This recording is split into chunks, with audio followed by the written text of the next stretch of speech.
Hi, everybody. We're going to get started. My name is Chris Patterson. I am the graduate chair here at GRSJ and lead organizer of the Noted Scholar Series for this year. I want to begin by thanking those who have helped organize this event. Thanks to Robin, Elena, Lauren, and our chair, Nora Angeles. I also want to begin by acknowledging that this event is being held on the traditional, ancestral, unceded, and occupied territory of the Musqueam people. And I hope that this series can continue and expand on conversations about Indigenous sovereignty and settler colonialism throughout our time here as they relate to the work we do, the spaces we inhabit, and the forms of colonial racist violence happening throughout the world. Earlier this month, our department showed our commitments and solidarity to ending settler colonial violence and to standing up for the academic freedoms to do so when we published our statement on Palestine, which of many points demands a ceasefire to an ongoing genocide that has resulted in more than 30,000 deaths and the destruction of major hospitals, places of worship, as well as all 11 universities in Gaza, places that might hold events like this in spaces like this. So I encourage you to read and share our statement, which you can find headlined on our main website, grsj.arts.ubc.ca. Today's event will include a talk and time for audience questions.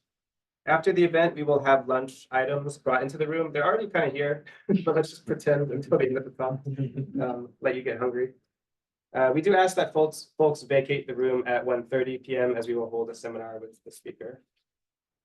On that note, our speaker today is Dr. Sony Coráñez Bolton, someone whose work does not shy away from topics of colonial violence, but seeks to ground discussions of settler colonialism alongside those of colonial race-making in the global South, particularly in the Philippines.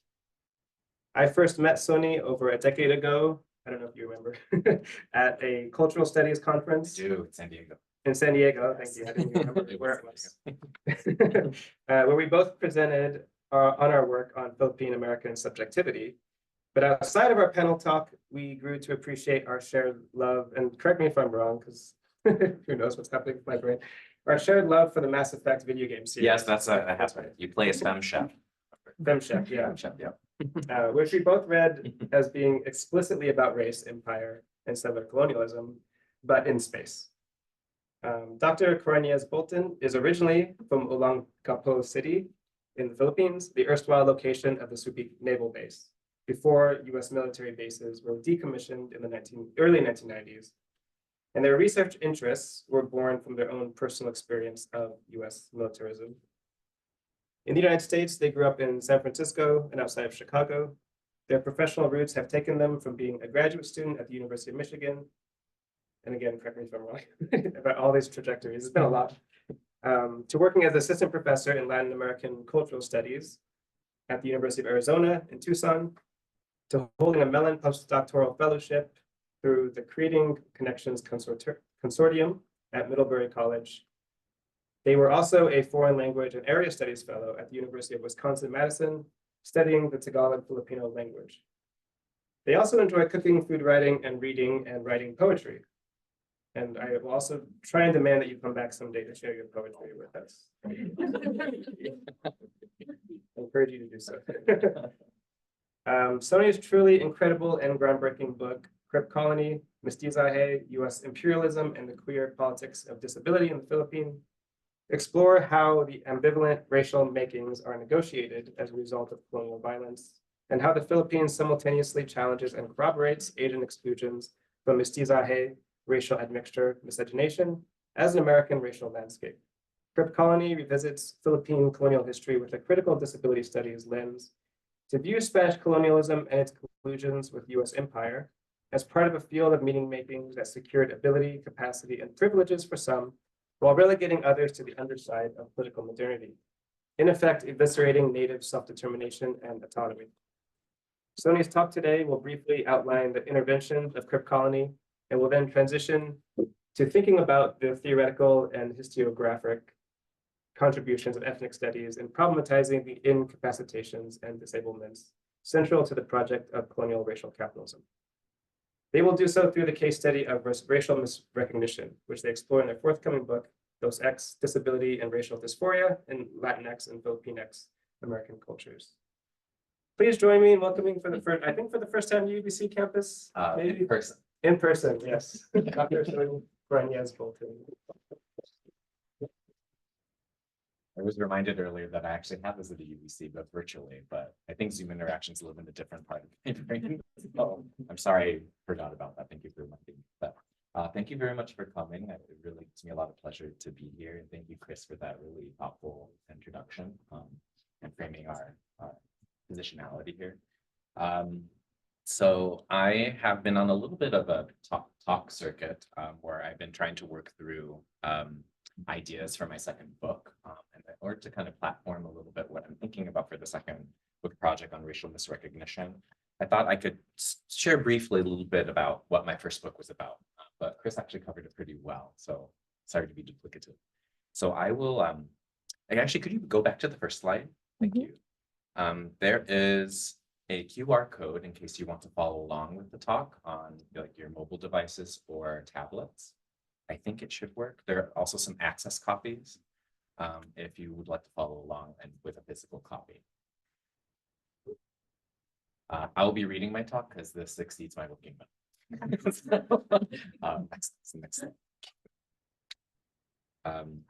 So my first book, Crip Colony, Mestizaje, U.S. Imperialism and the Crip Politics of Disability in the Philippines, is an interdisciplinary study engaging an ample archive in literature, visual culture, and historical analysis of Hispanophone and Anglophone texts, which proposes the analysis of disability and colonialism as a unified ideological structure. While those in disability studies will be very familiar with the term Crip, and we have leading experts in the field in the room, indeed, as an analytical framework, those coming across this term for the first time may find it jarring. Crip, much like queer, is a scholarly lens that analyzes the ways that power shapes our assumptions around normative embodiment and its ideal capacities.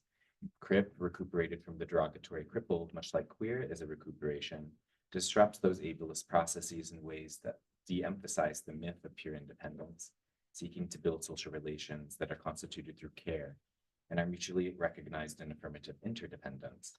I align my use of Crip with these moves, thinking critically about how global processes of race and colonialism are fundamentally about disability. Through Crip Colony's case studies, engaging with Jose Vasconcelos and Gloria Anzaldua's theories of racial admixture, I open up the global archive Mestizaje, which is a Spanish term that means racial mixing, the mixing of races, to consider the Philippines. I argued that mestizaje simultaneously becomes a marker of difference from the colonized Indio and a vehicle evoking and evidencing the reform. The mestizo or mixed body then is the evidence, product, and agent of colonial rehabilitation. Through a reading practice, next slide, thank you so much. I'll just trust you to do it. Through a reading practice I denote as Crip colonial critique, I claim that mestizaje is itself a racial ideology of ability, marking a preference for able-bodied and able-mindedness constitutive of the colonial project. A Crip colonial critique recognizes the ways disability discourses fundamentally inhere within, animate, and propagate colonialism generally. The ethos of political interdependence as a critique of the liberal human and Crip critique has prompted me to explore in my second book, Dos Equis, Disability and Racial Dysphoria in Latinx and Filipinx American Culture, the critical motif of racial misrecognition. And this book is under contract with the University of Texas Press, and I don't like to drop press names. That's not what this is about. But they have a series called Latinx, a book series called Latinx, The Future is Now. And one of their acquisition priorities is Asian Latinx studies. And so it's like, would you publish this book on Filipinos? And they were excited about it. So I say that just to be kind of conscious of what audiences are reach and where Asian American studies might be able to live compared to ethnic studies. So I do so by foregrounding two principal philosophical problems. The first deals with ethnic studies and disability studies' critique of racial capitalism. And secondly, the motif of racial misrecognition, particularly between Filipinx and Latinx bodies within and as a symptom of racial capital. I will first explain the framework of the misrecognitive, as I'm calling it, and by extension, Dos Equis. You said Dos X. But Dos Equis, this is like a racial capitalist pun. Obviously, this is the name of a beer, and this is intentional. And then I will present an analysis from the book's centerpiece case study of Jose Antonio Vargas. In a longer version of this talk, I do discuss my use of the X itself, but for time, I'll cut that. But if folks are interested in the Q&A, I'm happy to talk about that. I know it's very controversial. Okay? So to ground this discussion, permit me an autoethnographic indulgence. This section is called Misrecognition as a basis for ethical orientation and critique of racial ableist capitalism. When I was 16 years old, I worked in a health and wellness club for the wealthy in Lake Forest, Illinois, which is a state in the Midwest United States. This was my first real job as a high schooler. I made approximately $12 an hour washing and folding towels, which is a pretty good salary back then. My father worked as a mechanic there and put me up for the job. I maintained the men's locker room, wiping down surfaces, cleaning toilets, sometimes flushing them on behalf of those that couldn't be bothered, replacing shampoo and conditioner, and picking up clients' used towels. I worked about 20 hours a week on the weekends and would study in between breaks. My father and I were actually co-workers, which is a strange observation to make now in my 30s. We were bonded together in an atypical blue-collar working arrangement surrounded by immense wealth. This might imply some kind of sameness between my father and me. However, my father is a white man with a brown son. This was the setting of an emerging double racial consciousness for me. Such an emergence was circumscribed by a muddled shared reality of intersecting brownness. The locker room staff were all Mexican immigrants except for me. As a high school student of Spanish, I was eager to communicate and made work smoother and even fun. I was greeted daily by the rich clientele with holas and with gracias, questions about where in Mexico I was from, and sometimes requests to attend to something in the locker room in broken Spanish. The assumption may have been that I did not speak English fluently, like was indeed the case with the staff of recent immigrants with whom I worked. The language of microaggressions was not well circulated and as mainstream as it is today. Even the questions I did receive as a brown face in a rather white space were ones that I did and could answer. I did immigrate to the United States at a young age with my mother, but from another Spanish colony. Years later, I would read Octavio Paz's philosophical ruminations about Mexican masculinist identity as an impenetrable labyrinth of introspective solitude. These potentially homophobic observations would strike me askance as a queer Filipino, where I felt not only open to the penetrative politics of the world by my queerness, but also the multivalent constructedness of my brownness. I now wonder about ways to forge productive solidarities through the iterative and multiple itineraries of brown racialization, as conceived by the likes of Jose Esteban Munoz, Gloria Anzaldúa, I take your matrilineal, Guillermo, and Guillermo Gomez Peña, but also that's obviously Chris Patterson, sitting right there. But ironically through error. What can we make of a Filipino person being miscategorized as a Mexican, as someone who through stereotypical associative meanings many might have about labor, appearance, and language use, one might be surprised is not Latino? I was someone brought into a racial recognition as a Mexican who is not and does not identify as such. Now I teach Latinx studies and Spanish literature to many heritage students as a non-Latino person, also once colonized by Spain. From my Filipinx vantage on Latinx studies, misrecognition surfaces a multifarious kind of conscripted racial drag that activates the historical situatedness of shared colonial encounters and intersecting migration politics. This history goes back much further than my childhood in Northern Illinois. The Philippines was, administratively speaking, a part of Mexico, as it was managed through the Virreinato or Viceroyalty of New Spain from 1565 until 1815. In the broadest and most global colonial sense, some itineraries of Philippine history could be considered extensions of Mexican history, as these places were chained together in a more or less contiguous political and economic imaginary.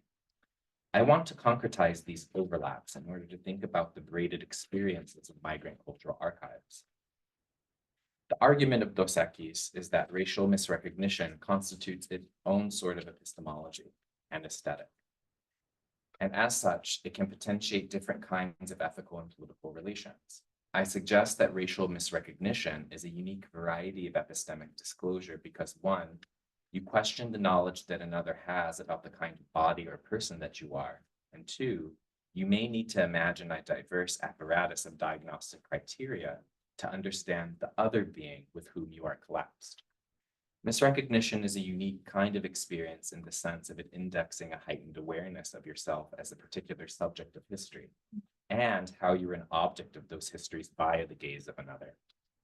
The radical dislodging from one's identitarian location by the cognition of another necessarily and definitionally binds one's cognition to that of others.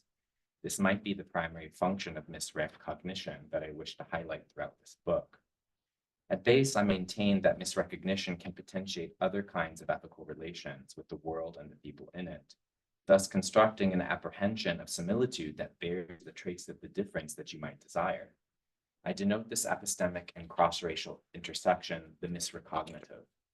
This misrecognitive space is an important epistemological crossroads that produces what I identify throughout this project as an affect aesthetic of racial dysphoria.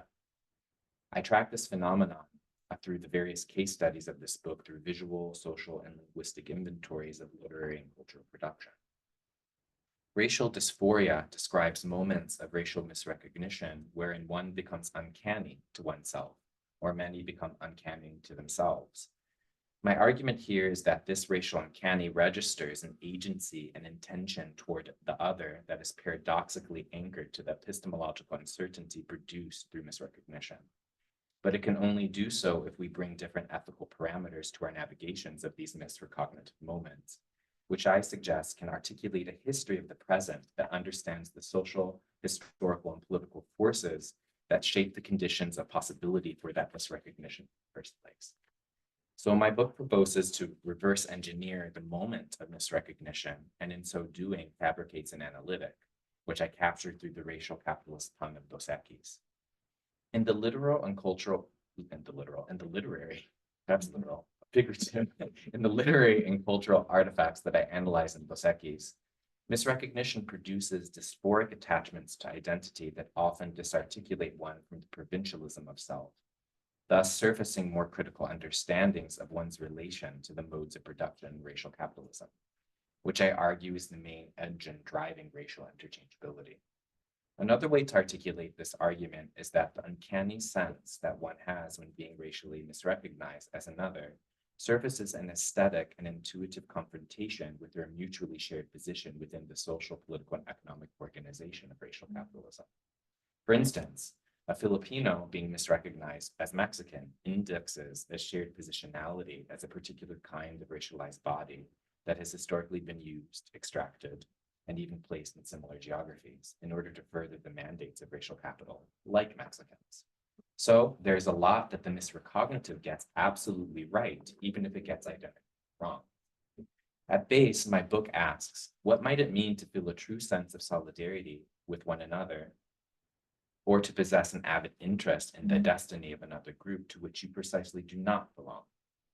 What I call racial dysphoria potentiates different kinds of ethical encounters with others with whom you are rendered interchangeable.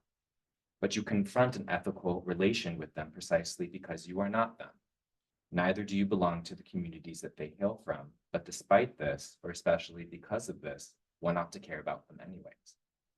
Misrecognition allows for a diagnostic reckoning with the social, political, and economic conditions that collapse visual and political registers of racialization to a unitarian outcome.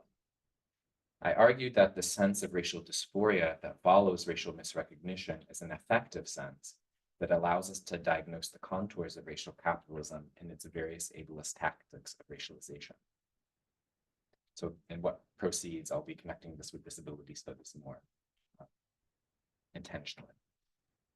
Following the work of disability theorist Leonard Davis, it is clear that capitalism requires the statistical normalization of the body to facilitate the extraction of surplus value. For surplus value to be generated, this is Marx 101, I'm sorry, but we have to go through it. For surplus value to be generated, labor must be reduced to uniform and interchangeable units of labor time.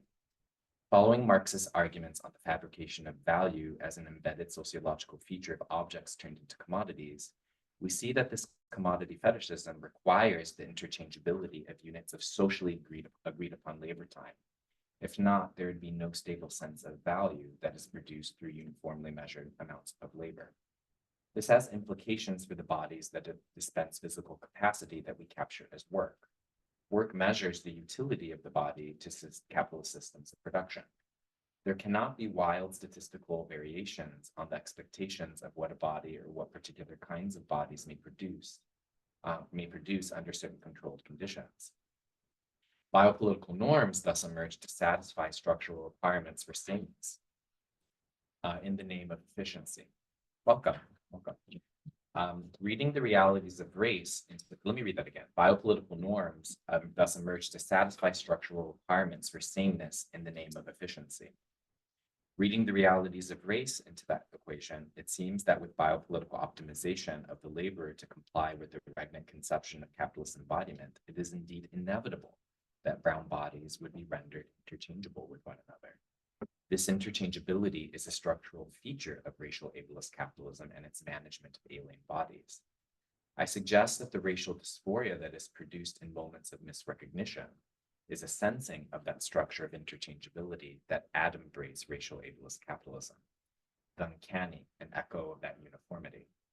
Said another way, you sense the system that engineers your racial collapse into another at the moment of misrecognition, like a glitch in the matrix. Why is this about ableism? Dos Equis reorients a fundamental argument in ethnic studies scholarship over the past 3 decades. The work of ethnic studies and post-colonial studies scholars like Aiko De, José Esteban Muñoz, Denise Pereira de Silva, this is a lot of names, Aníbal Quijano, José Saldaña Portillo, Raúl Takaki, and Sylvia Winter, just to name a few, has well articulated that the fiction of the universalism of citizenship structurally depends on a racial underclass of alien labor. This is not a new argument. Citizenship as an inclusive liberal franchise of rights to property and self-actualization requires the structural exclusion of aliens whose labor subsists the fictions of inclusive liberal humanism.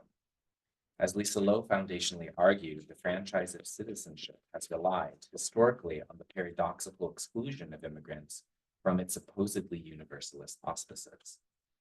I argue that this is fundamentally about ability. The freedom, autonomy, and sovereignty of the US citizen requires an extractive relation with the physical capacities of racialized migrant labor to subsidize the able-bodied independence of citizenship. Working off of the arguments presented by literary and Chicano studies scholar Julie Avrominic, the alien race body is the substrate and racial infrastructure upon which the fictively independent citizen rests.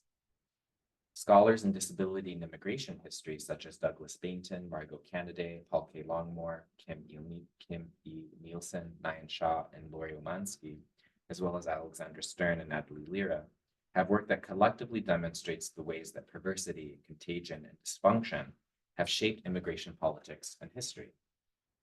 Sexual perversion and physical deformities were often used by state officials to determine which immigrants were desirable and which were not. Desirable means productive, potential citizens whose labors can contribute mutual advantage to the citizens of the United States. Undesirable, as established by the historical work of Bainton and Canaday, often meant the potential danger of malformed individuals, men suffering from feminism, which back in the day meant malformed male genitals, and defective others from becoming wards of the state. Ableism, which is defined as the structural and personal preference for able-bodiedness, is then a vital ideology in shaping the historical pathways for immigration and who the state fabricates as ideal citizens, what their bodies should look like, and what labors they ought to dispense on behalf of society. Disability and the disabling effects of American capitalism were systematically imposed to exclude swaths of the population from the bonded position of the citizen, while the citizen, as a structure and ideology, depends on that excluded labor to mortgage its existence as free. For the citizen, freedom means freedom from disability, from disease, from discapacitation. I make this argument by centering peculiar forms of misrecognition that materialize between Filipinx and Latinx peoples and US multi-ethnic literature and culture. I maintain the use of the X in these identity formations to highlight not only the clearness of recognition, but also to signpost the instability that inheres within supposedly monolithic and seemingly coherent ethno-national constructions of self. As surfaced by scholars like Nicole Guido Hernandez, Alan Pailes Lopez, and Claudia Milian, the variability connoted by the mathematical metaphor of X is meant to highlight such mutabilities in the sphere of identification. Thus, it fits well as one of many rubrics to understand Filipinx representation. The motifs of identity shifting, chameleonic passing, and what I would consider moments of racial error are not new topics in Filipinx American studies. In other contexts, I've also written about ambivalent racial formation along with scholars like Sarita C. and Victor Roman Mendoza concerning Dog Eaters, the foundational postmodern novel, Filipino novel by Jessica Hagedorn, attending to the iconic mestizo characters of Rio Gonzaga and especially of the Afro-Filipino Joey Sands. We also see analysis of this peripatetic racialization reflected in the scholarly work of Alicia Avison, Rudy Guevara, Alan Punsalan Isaac, and Anthony Christian Ocampo, and myself.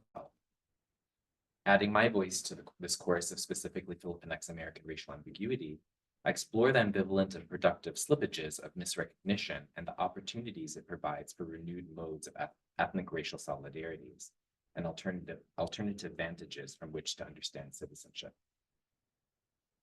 So now we'll move into the next section, which is called Filipino Jose, not Mexican Jose. Excellent. Okay, so that was a lot of theory.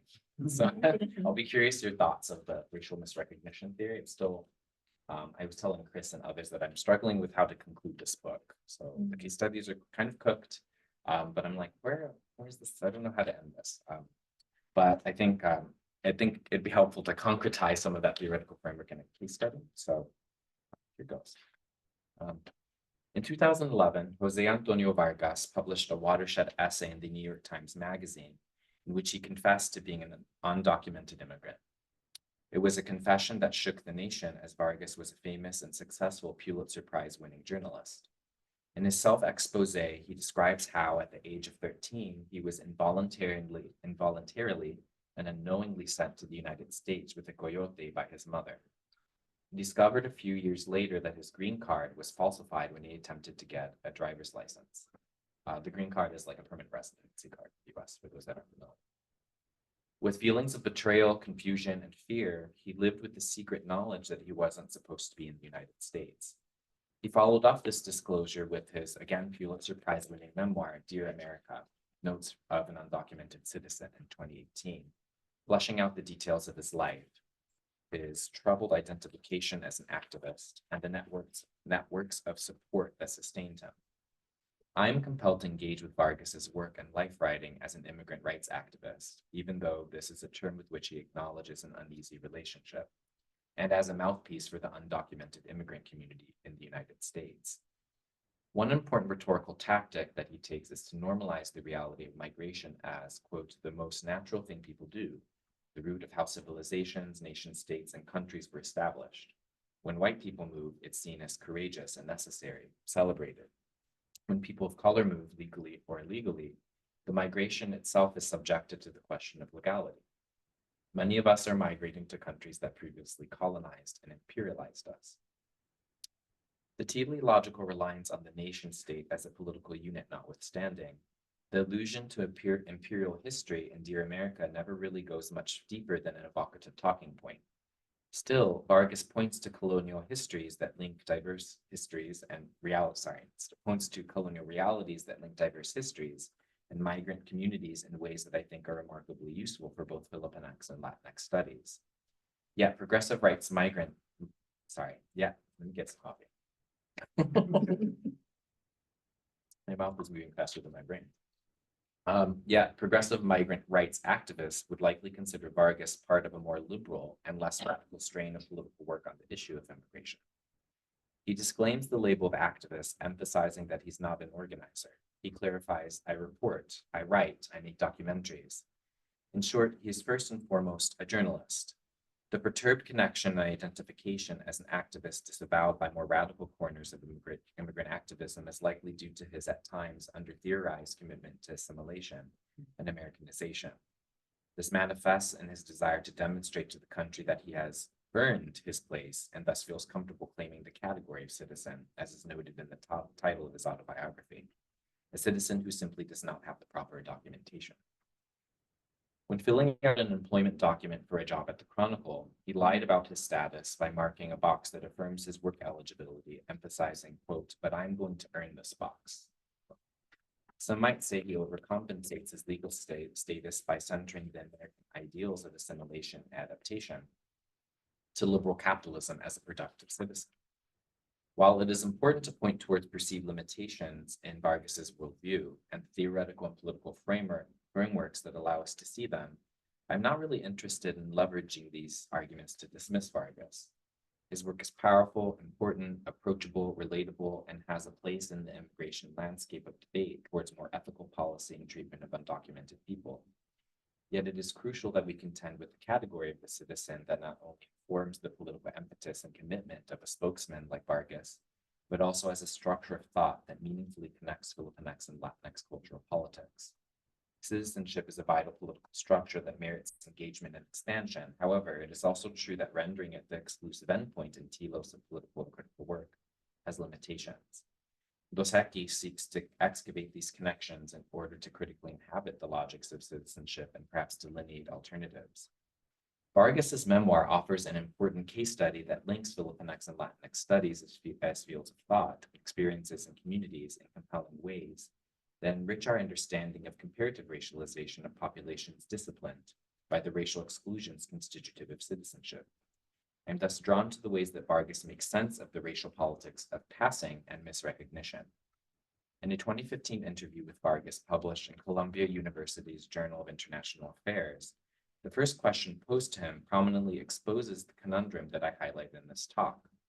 Quote, in other interviews, you have discussed the fact that people have often assumed you are Mexican because your name is Jose. What reflections do you have on this? Do you often feel as though people are often surprised that you are undocumented and from the Philippines? Vargas responds with a critique that U.S. mainstream political discourse has greatly narrowed the immigration debate's racial terms, conflating illegality with Mexicanness.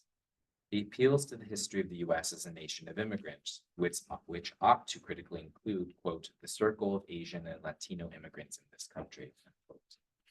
In his memoir, this surfaces via the ways that Filipinx subjectivity, as undocumented or migrant, is embedded in modes of racial address that inevitably cite Latinx identities. Dear America prominently and provocatively titles one of its chapters Mexican Jose and Filipino Jose. The juxtaposition of the name Jose with Jose does aesthetic work in pointing to a distinction that Vargas foregrounds, to which he recursively returns throughout his memoir, in ways that strikingly mirror the politics of correct Spanish usage that are surfaced by the accent Latinx or Filipinx. The absence of an accent furnishes a non-Spanish Jose, a not grammatically precise Jose. Indeed, the potential to eviscerate binary gender regimes through an insistence on the X could also perhaps be productively read as a disloyalty to the geopolitical and racial stability enshrined in Latinx. If Latinx is a queer antisocial posture that accommodates and critically centers gender nonconforming subjects, marginalized by ethno-national patriarchy, then might the X be extended to subjects that might structurally be non-compliant racially? This is a roundabout way of hailing Filipinx Americans as aligned with the antisocial political maneuvers of Latinx, which questions our allegiance to binary constructs. Such questioning fits into recurring observations in Dear America that, quote, Filipinos fit everywhere and nowhere at all, end quote. During his coming of age as a somewhat new immigrant to the United States growing up in California, Vargas, quote, wasn't sure how a Filipino was supposed to look or where a Filipino was supposed to fit, end quote. The paradoxical observation that Filipinos were invisible yet also universally present resonates with the realities of labor migration, a reality that Vargas mentions and which has been extensively studied.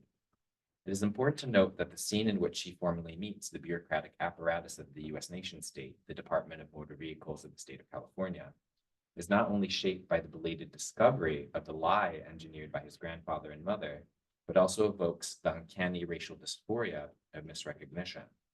After handing the DMV worker's permanent resident card and school ID, quote, she examined the green card, flipping it around twice. Furrowing her brows, she then lowered her head, leaned over, and whispered, this is fake. Don't come back here again. Fake. Instantly, I thought she was mistaken, perhaps even lying. She seemed surprised that I didn't know that the green card was fake. Of course she's lying. How can it be fake? As I approached Mi Pueblo, a Mexican market where Lola and I sometimes shop for mangoes and rice, my heart stopped. Maybe the woman at the DMV thought I was Mexican, because, my name is Jose, even though it's not Jose. Note the ways that Vargas's Filipino embodiment is in dialectical tension with the space of California conceived prominently as a space in the US-Mexico borderlands. In so doing, the assertion of selfhood as legitimate and legal is implicitly aligned with being Filipino, which is produced through disidentification with mi pueblo. Presumed Mexican illegality risks contaminating Filipino-ness, and yet he marks a sense of conviviality with Mexicans in that he and his grandmother shop at mi pueblo for mangoes and rice, also Asian ingredients, Mexican ingredients. Filipino identity, its relationship with the state and citizenship are in co-formal exchange with the US-Mexico borderlands and Mexican identity. While Vargas earlier states that, quote, he wasn't sure how a Filipino was supposed to look, his impressions of the ways that the DMV worker misidentified him implicitly cite a common racialized brownness that Vargas attempts to navigate through remonstrances rooted in his Filipino difference. He is Filipino Jose, not Mexican Jose. This is a complaint that reemerges later in his narrative. Such interpolations indicate that Vargas's Filipino brownness is in recursive definition, embedded in the borderland space of California, which is a space that is already in historical and racial flux. As an immigrant youth coming to self-knowledge and drawing on Alicia Smith Camacho's A Migrant Imaginary shaped by anti-Mexican animus, Filipinx ontology seems partially scripted by an avowed distance from Mexican criminality and a racist bureaucratic gaze that might tend to render Filipinos interchangeable with Mexicans. It seems that Vargas lets it slip that the state may have gotten it right, were he actually Mexican. Filipinos, as implicitly articulated in Vargas's narration of the related discovery of illegality, are preferably understood as legally compliant to immigration law, while Mexicans are not. While these are certainly contrary to views Vargas will share later, his narrative here seems to retrench Mexicans as the object of illegality from which Filipinos ought to disidentify. The linkage of Mexicanness to criminality is why the risk of misrecognition is so concerning to him. Even so, despite the distinction that Vargas is effecting here, there's a potent allusion to similitude, the ironic decoupling of the name of Jose. My name is Jose, though it's not Jose. This produces an uncanny rhetorical effect that surreptitiously articulates shared colonial encounter under Spanish colonialism. That's why Filipino and a Mexican can both be named Jose. This is also why Filipino can find himself passing a grocery store called Mi Pueblo in territory that used to be part of Mexico. However, this affinity is circumvented and replaced by the racial differentiations that are meaningful under US immigration law. The anxiety over racial substitution, interchangeability, and error are productive of a set of emotional responses and attachments that shape the experience of diasporic subjectivity anchored in a common brownness. Jose Esteban Munoz argued for a different kind of disidentification not rooted in the precise sorting of migrants into batchable people, categorized via a racial heuristic that colludes with state power, assumed to be the arbiter of defining the good from bad migrants. As Joshua Chambers Letson and Tabia Nyong'o write in their foreword to the posthumous The Sense of Brown, Munoz theorizes disidentification not through distinction, but through a strategic obliquity that eschews essentialism and transparent address to identity, where essentially race is becoming queer. Instead, identification materializes through, quote, and, quote, resonates with a structure of feeling that cuts through certain Latino and queer communities. My own brown sense, I'm speaking as myself here, my own brown sense is that the strategic obliquity to which Munoz spoke can laterally and horizontally cut across communities rather than merely or exclusively within them. Vargas provides a roadmap in a manner of speaking that paradoxically emerges through an exploration of his dysphoria to not identify with or as Mexican due to the fear of illegality. What sorts of coalitional, affective, and political bonds can emerge through racial relations that are governed by an incessant desire to collapse racialized migrants under the universalist rubric of illegal on the one hand, yet also evokes discursive processes that anchor the illegal to Mexican embodiment and subjectivity on the other? Here I mean a mode of reading the misrecognition and anxiety about it within an economy of racial meanings that avoids easy recourse into discrete unimpeachable difference. Rather than assume, however implicitly or unconsciously, that Mexican identification is the bad object one must cast into social death, to use a concept from Lisa Cacho, while US citizenship is the good object with which we ought to identify. I suggest we explore what is revealed in the very observation of this racial slippage that seems to structure the integration of Filipinos into the nation by passing them through the prism of Mexicanness. Munoz argued that unlike queerness, which is on a horizon of possibility that is perpetually deferred, brownness is an imminent reality that is already here. The certitude with which Munoz identified brownness contrasts with the antisocial subjectlessness of queerness. Queer scholars have understood queer identity and theory as an antisocial political posture that materializes a critique of normativity rather than a sociological or empirical definition of sexual identity. What this means in practice is that there ought not to be one identity. Syntax. There ought not be one identity around which we organize queer identity or critique. It is open to interpretation, resignification, and is mutable. For this reason, queerness is an ideality that will never quite concretize. That is its political power. Brownness, by contrast, is rooted in, quote, everyday styles of loving that connote illegitimacy. It is a quotidian rather than idealized anti-identitarian concept that materializes solidarity through a sameness that reads against the grain of Hispanic and hails brown, as in brown people, in an immediate way, people who are rendered brown by their personal and familial participations in north to south migration patterns. And that's a quote from Munoz. So while it, like queerness, possesses antisocial political qualities that contest the material conditions of oppression, it is defined through material historically grounded and empirical realities of migration and a shared identification around those realities.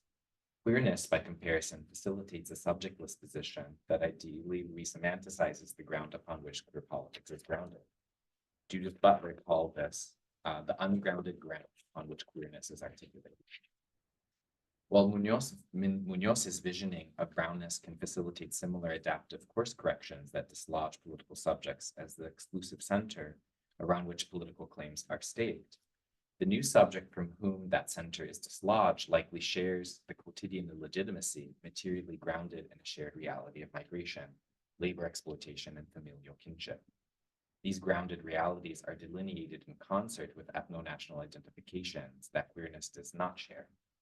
There, to my knowledge, there's no queer nation state from which emigres depart to participate in the vicissitudes of racial capitalism, to then embrace a new assimilated national identity that demands conformity. Queerness can certainly intersect with such realities, but does not materially define them in the same ways. Vargas's memoir recapitulates some of these ideas around a brown commons, which summons a community into existence. Indeed, the queer sense of brown illuminates the queerness of interrace in ways that Vargas's own gay identity does not. As a queer Filipinx reader of Vargas, his being gay is not an overwhelmingly central feature of his memoir. He often evades representing intimacy or sex in his life narrative. The moving reasoning he shares for why this evasion exists is paradoxically related to how open he could be as a gay man. Because he was in the closet about his legal status, he desired and relished the freedom of being out of the closet. Gayness offered a sense of authenticity and openness that he lacked. His queerness was a refuge for him, and he was able to step into that space of identity, disclosure that was not possible as a bona fide citizen otherwise. Moreover, gay political activism and visibility politics shaped his own work in Define American, his culture change organization, which Vargas based on GLAAD, quote, taking a page from the playbook of the LGBTQ rights movement. We believe that you cannot change the politics of immigration until you change the culture in which immigrants are seen. For him, this involves storytelling, humanizing the abstraction that is the undocumented, and thus mobilizing an affective sympathy that is required for such a task. Nevertheless, the perceptual lack of engagement with queerness, at least compared with his reckonings with race, are also precisely about the transiency he feels as an undocumented migrant. The psychic transiency he feels due to the ambiguity of his status translates the impossibility of attachment. This might point to the ways that queer sexuality can only be properly experienced as a robust feature of liberal rights-based personhood within the enabling structures of citizenship and the permanence that it provides. Perhaps illegal non-citizens have many other reasons for why their sexualities are contra national norms, irreducible to same-sex difference, whether they're straight or not. Furthermore, queerness, it seems, was not something that had to be earned. This might explain why one coming out was easier than the other. Significantly, though, homophobia structures his thinking on immigrant equality. He refused a female friend's proposal to secure citizenship through marriage, arguing that such a right should be available to gay immigrants. This significantly establishes Vargas as not capitulating to the malingering stereotypes that circulate about illegals that would presumably use fake marriages to acquire citizenship. This also assumes that real marriages are any less transactional, but that's a topic for another paper. Despite these important observations, the queerness of sexuality is quite secondary to the queerness of race in Dear America. What I mean by racial queerness is that the instability of identification to which I have been referring throughout, wherein Filipinx identity is situated at an unstable multiracial crossroads. I argue that these instances taken together offer rich insights on the ways in which we can utilize cultural production and politics to map the coordinates of a more unified Latinx and Filipinx studies, whose connections are partly articulated through subtended yet shared histories of encounter. These colonialisms are those of the Spanish and the United States, whose intersecting realities in many of the nations of the world are also bound profoundly together in the diasporic populations of the Philippines and Latin America and the United States. This demonstrates that comparative ethnic studies must attend closely to comparative empire.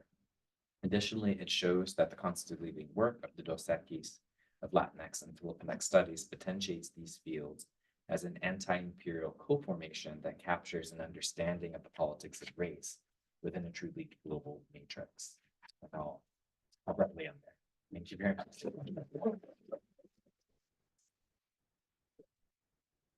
Okay, we have about a good 10 minutes for Q&A. I'm sorry. No, we have, and then we can shift to lunch mode where we'll continue to ask you questions while you're trying to eat. But if anyone has any questions, just feel free to raise your hand or ask. Thanks for listening. That was pretty dense. As I was raising, wow, this is really, we're really swimming through it, making use of so thank you.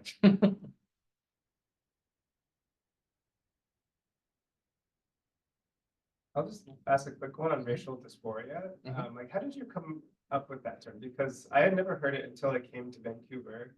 Okay. And then I'm just in conversations with other faculty of color, it seemed like everybody was talking about skin dysphoria, racial dysphoria, because suddenly, you know, you were getting used to being racialized in certain ways in the States or wherever people were from. And then going to a place that has no sun for like 8 months of the year. And then also being subjected to the category here in Canada of visible racial minority, visible minority. So if you're not a visible minority, you don't count in the same way as a minority. I didn't know that. Yeah. Interesting. I mean, people can correct me because I'm not Canadian, technically. But so the feeling of racial dysphoria, I've talked about a lot. Like I've just heard it here a lot. Often verbalized as skin dysphoria or racial dysphoria, but never written about because it's not necessarily something you write about, I guess, until you came along. Yeah. So how did you come across that? Well, one version of the manuscript actually took up the term uncanny, the racial uncanny. I think other published writing around this, I take up that term. But I was concerned about the project kind of linking the moment of misrecognition to like a psychoanalytic tradition that I wasn't really interested in engaging with. So not as, I recently gave a talk at Penn, and David Eng was in the room. It's like, you know, Sony, you probably need to take that up, but I don't think that I will. And so and so when I use uncanny in this book, I really mean it in its adjectival sense, not necessarily the psychoanalytic tradition, although there's usefulness in that I think links with dysphoria productively. Like in the uncanny, you might feel actually brings kind of feelings of reality from the past into the present. So I feel like that's could also be captured by dysphoria. Okay. So part of my thinking about this project, although the book didn't actually go there in the end because I was too scared to open this Pandora box, was thinking about the potentialities between transgender and transracial. Right? And so progressive-minded folks in this room, we obviously don't feel a sense of protective attachment to maleness or femaleness such that we feel threatened when someone decides to claim it. Like I don't have any special relationship with maleness such that I'm threatened. If someone is like, I am, my felt sense of myself as male, I'm gonna respect that. But if someone says they're Filipino and there isn't a shared kind of collective understanding of what that means, there seems to be there's some kind of blockage when it comes to, but might we imagine a world in which someone could adopt a transracial identity and we could be cool with that? I have really strong emotional feelings to that. And I prompted to feel a lot more protective and to, it's like, I want someone to submit to my recognition of them, right? And so that was, I thought, oh, maybe this is going to be about the transracial in that way. But then I was like, no, I can't do that. I don't think we're there yet necessarily.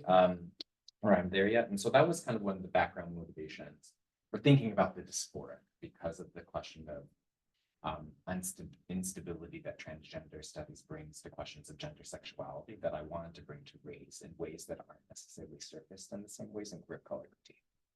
I didn't end up doing that with this book, but I still maintain the use of dysphoria. I'm currently co-authoring a piece with Cass Adair, who's at the New School of Trans Theorists, and we take up racial dysphoria within the context of this paper that we're writing. And we discovered that dysphoria is actually not a key term in trans studies. Like if you open up key terms in transgender theory, it's not a term that's taken up, potentially because of its medical kind of connotations. So there might be a kind of disidentification of the field to take up as a critical valence. So what can we do dysphoric readings of literature like we do queer readings? Part of me wants to say yes, but grounding it in race, because it's my experience being misrecognized, right? That didn't quite answer your question, but I think maybe brought some context to why. Well, conclusion of book 3. We'll see. I'll do a trilogy like you. Yeah. Any other questions, comments? I was wondering if you could talk a little bit more about racial drag. I'm really new to theory. I have a background in Indigenous literature and creative writing, so I'm sure there's probably more out there. But I hear the term a lot, especially in Indigenous communities right now, like race shifters. Absolutely. Yeah, I'm not gonna get into that. But yeah, if you could speak a little bit more about that. No, that's a good question. Tareen. Yeah. Yeah, racial drag. And so I'm afraid in this book, I take the joy out of drag. This drag should be joyful, I think. But where I'm interested in the kind of colonial entanglements of that term. So one of the case studies is actually taking a close read of Frederick Jackson Turner's The Significance of the Frontier in American History, which actually links up with pretendian discourse.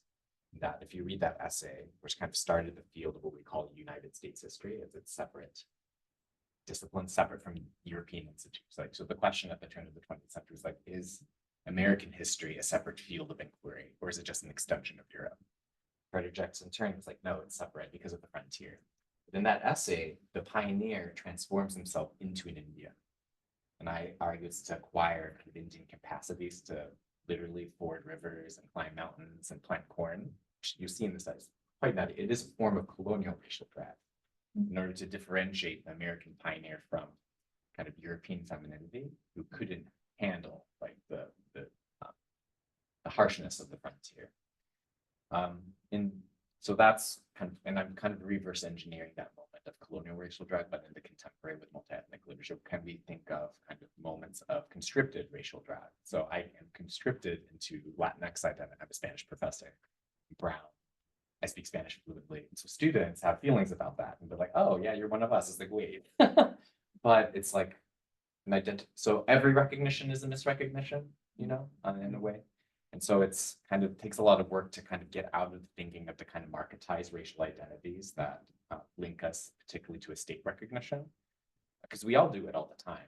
And I fear that when we, so about my feelings about transracial identities, I wonder to what extent my protectiveness is actually sort of rehashing kind of state authority, right? In order to kind of police the bounds of identity, right? So what I mean by racial drag are unintentional moments in which one is misrecognized by another. It might inhabit kind of however liminally, like a Latino identity as an Asian American subject, and exploring the ethics of that. My book is trying to say, when do we suspend correction? for the moment, see what comes up, what histories and people are actually summoned in the moment when you're misrecognized. Might that actually maybe prompt a different kind of question in that moment? What is it about British Columbia such that one might be misrecognized as another race who's in the community? What are those histories? So I think the misrecognitive has a lot of value in that sense. I also didn't answer your question. Did that answer your question? Okay, sure, thank you. I'm ideating here. Yeah. Hello, please. Hi, I'm kind of building my question off of what you're responding right now. And my question kind of is, so does racial misrecognition then as a reclamatory practice, if it can be one, be only afforded to certain identities or certain racial identities, right? Because I think that being conducted by certain racial identities would be considered, well, I would consider it offensive if some people did that, and I wouldn't consider it offensive if certain other people did that. So then in the process of it being reclamatory, do you think we're also then gatekeeping the capacity to do that and the advantage of it? A great question. Yeah, it is an important ethical consideration. I do take some time in my introduction to differentiate the types of transracial identities that I'm interested in from pretendianism, for instance, which I have clear ethical opinions about. Don't do it, right? And so I'm not saying writing kind of the new rules of race that we are all following. I'm being hyper specific about the context I'm talking about, and it's up to communities themselves to produce the diagnostic criteria through which one can be. I do think identification is collectivist. Right, so I'm really racial identity is collectivist. I don't think, and right now, how I feel is that you can't just simply claim a racial identity unless you are part of a collective that actually agrees with they're cool. I don't think you can just simply I don't think it's an individualized thing, and I think we can learn from indigenous scholars, indigenous actors, that they are actually quite. It's quite common to ask, who are your parents? Who are your grandparents? And what do you anchor this identification? And I think that's ethical, and I think that's right. And so I would never want an implication in my book to be like, they can't do that. They certainly can, certainly must, right? Because there are material affordances, to those identifications. But the ones that I'm talking about are ones that are specific to me. So it's very, I think we have to be hyper specific, especially when we're talking about a topic like this. So does that help? Yeah. That is actually all the time that we have, unfortunately, but again, we can keep Sony from eating by please enjoy the food. Our next stop will be with Logan Smojis in the back. Woo! Thank you. Thanks so much. Thank you.